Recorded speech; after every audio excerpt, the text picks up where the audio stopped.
પાલનપુરથી Ambaji highway.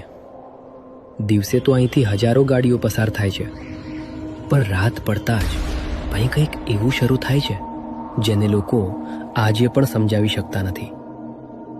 2023ની એક રાત્રે લગભગ 2 વાગે એક ખાનગી બસ અંબાજી તરફ જઈ રહી હતી. બસમાં મુસાફરો બેઠા હતા અને બધું સામાન્ય હતું. અચાનક બસ ધીમે થઈ ગઈ, કારણ કે ડ્રાઈવરે રસ્તા વચ્ચે એક વૃદ્ધ માજી ઊભા જોયા.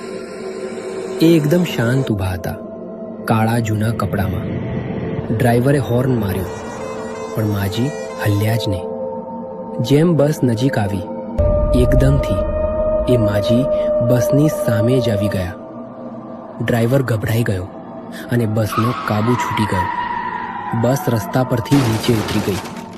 મુસાફરોમાં ચીસો પડી ગઈ, પણ સદનસીબે કોઈ જાનહાનિ થઈ નહીં. બધા બહાર નીકળ્યા અને પાછા રસ્તા તરફ જોયું, પણ ત્યાં કોઈ નહોતું, ના કોઈ માજી. પછી કેટલાક લોકોએ કહ્યું કે આ હાઈવે પર રાત્રે ઘણી વખત એ વૃદ્ધ માજી દેખાય છે અને જે પણ તેમને જુએ છે એ ક્યારેય એ રાત્રિને ભૂલી શકતો નથી.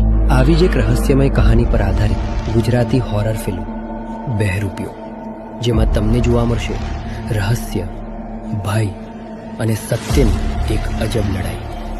આ ફિલ્મ 24 એપ્રિલે તમારા નજીકના સિનેમાગૃહમાં રિલીઝ થવા જઈ રહી છે. જો તમે પણ આવી જ અજબ અને ભયંકર કહાનીઓમાં રસ રાખો છો તો આ ફિલ્મનો ઓફિશિયલ ટ્રેલર જરૂર જુઓ. ટ્રેલરની લિંક બાયોમાં છે અને ખાસ ટ્રેલરનું એન્ડ જોવાનું ચૂકતા નહીં. હવે જ જઈને જુઓ અને જણાવો તમને શું લાગે છે, આ કહાનીમાં સત્ય શું છે. આ વિડીયો ફક્ત મનોરંજન માટે છે, કોઈ પણ પ્રકારની અંધશ્રદ્ધાને પ્રોત્સાહન આપવાનો હેતુ નથી.